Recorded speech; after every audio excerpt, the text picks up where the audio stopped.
Morning everyone, welcome to the next video on the turbo build.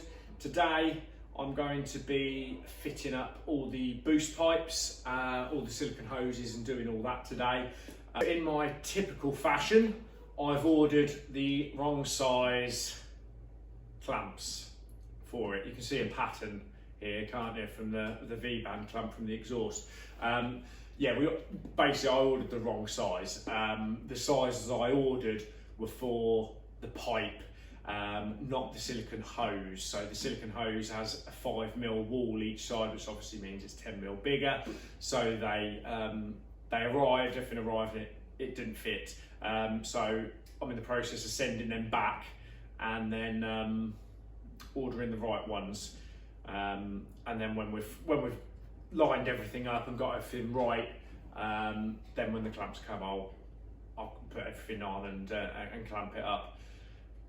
But yeah, so we'll start off with the inlet to the intercooler. I've set some of this up off camera because I knew it would be a pain and it would use all my memory on the phone. So what I've done to get it to fit, I don't know if you can see there, I've had to chop down both sides. Okay, so I've chopped that down just so the pipes can go on and the clips can go on, because the clips wouldn't fit through the hole. Unfortunately, the hole saw we had was the biggest one that I've got in my kit. So what I've also done this side, we'll come back to this bit in a minute. What I've done this side is I've fitted the coupler to the turbo and bolted that up. And when I put this elbow on here, it was interfering with the alternator.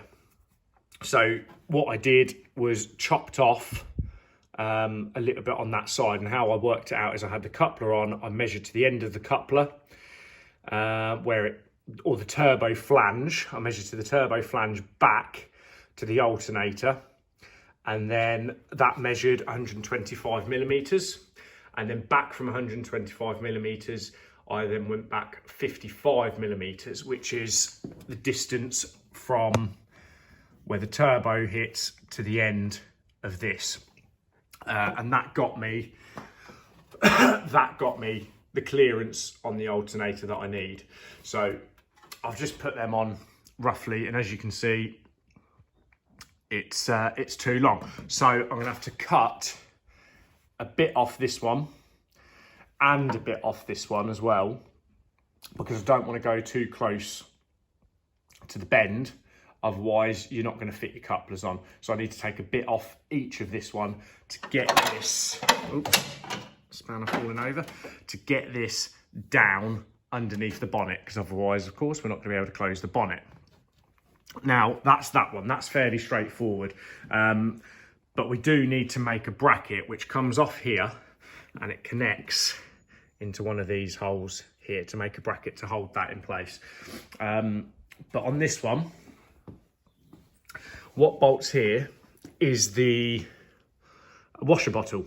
Now, at the moment, this is interfering with where the washer bottle will be.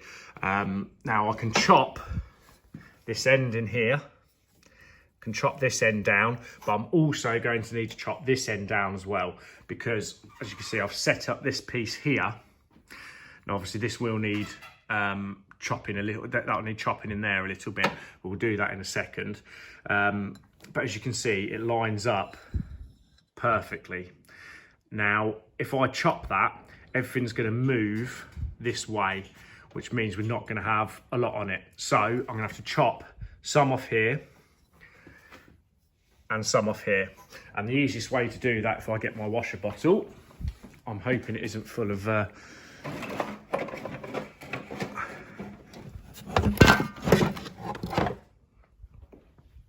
I'm hoping it's not full of stuff, which it isn't. So this bolts onto here, and obviously that tab will bolt onto here. So all I do is I need to measure this distance from here to here, and then I need to take it off, and then what I need to do is half it, and then I need to take off whatever that half measurement is on this side and on this side here. And that will give us the clearance for the bottle, and it'll make this line up better. So I'm going to do this off camera because it's a bit of a pain to try and film, and I'll bring you back and we'll see what it looks like. Okay, so this is what it looks like. And I'm sure everyone's heard the rule of measure twice, cut once. Okay, so I said that this is 100 mil. Well, it was 90 mil. I gave it a little bit of clearance. I made it 100 mil, which would mean I'd take 50 mil off this inside piece and this piece here. Now, what I did, I took 50 mil off this piece and I thought, right, I'm going to check it. So I put it back in and it all fits perfectly and clears. So if I chop the 50 mil off here, it'd have brought everything that way. Okay, so always double check your measurements and everything else. I'm glad I didn't chop the 55 mil off, because that could have been the U-bend screwed and me having to buy another one. So that's that piece there. Now, obviously, we have got some clamps from Dale. I'll have to wait for others. I'm hoping I might be able to have enough just to clamp this side up, but I don't think I'll have enough to clamp this side. I definitely won't have any clamps to do the 51 mil stuff, because there aren't any in there at all, because Dale didn't use any of them. But yeah, this is roughly what it looks like. I think it looks fantastic. In fact, let's put the dump valve in. So this might be a little bit difficult to do one-handed.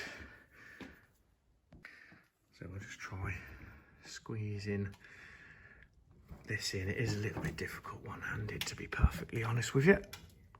Come on, get in there. There we go. There we go. Okay. Dump valve, and that finishes that off nicely. Obviously, we've got to do the pipe work for the dump valve and things, but yeah, that's essentially the inlet side to the intercooler done.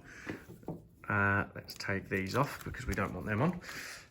And yeah, I think it looks amazing. So I'm going to go on to this bit now and work out my measurements and chop them off.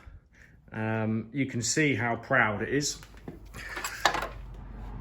like that. So obviously we need to work out how it sits for underneath the bonnet, and basically same sort of principle. Just measure down what you think it is, and measure twice, cut one piece, and see what it looks like. So we'll do that now and we'll see what that looks like. Right, so as you can see, this has all been done, and what I've also done off camera is this one here as well.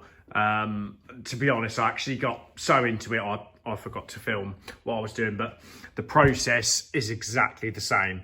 You just put your blue silicone reducers on, or whatever's going on to whichever piece, and you just mark it, measure it, eye it up, and cut it. What I've had to do with this one here is I've actually had to cut the blue silicone off this to get it round. I will probably fetter with this a little bit more when the clips come, because obviously I want the clips to hold everything in place. At the moment, everything's a little bit loose and whatnot, because I haven't got enough clips, obviously because I didn't order the right ones. So yeah, and then the same with this as well. So order the clips and then we'll button everything up. We need a bracket to go from here into one of these holes, and also we want to try and get that maybe not as bunched up. So I'll do the fettling when all the clips come, because that way I can just literally clip everything in and it's not going anywhere then. But yeah, so this is basically what it looks like. To give you a engine view, let's move them out of the way. So yeah, this is what it looks like. And yeah, I think it looks brilliant. So yeah, this bit is all buttoned up around here. All the clips are on down the sides as well. If I can get a camera in there, so one there, and obviously there's one behind this on the intercooler. The only thing I've got to do is obviously fit this one here, which I need to order. Okay, that's the end of this this video. A bit of a quick video. I have noticed that a lot of people aren't watching the whole video, so I'm trying to do some a little bit quicker. Obviously, some things that we're recording will take longer, so there'll be longer videos. But for this one, a fairly quick video. I hope you enjoyed it. I hope you like how it looks. I love how it looks. And yeah, if you enjoyed it, give us a like, give us a subscribe, and thank you very much, and I'll see you in the next one.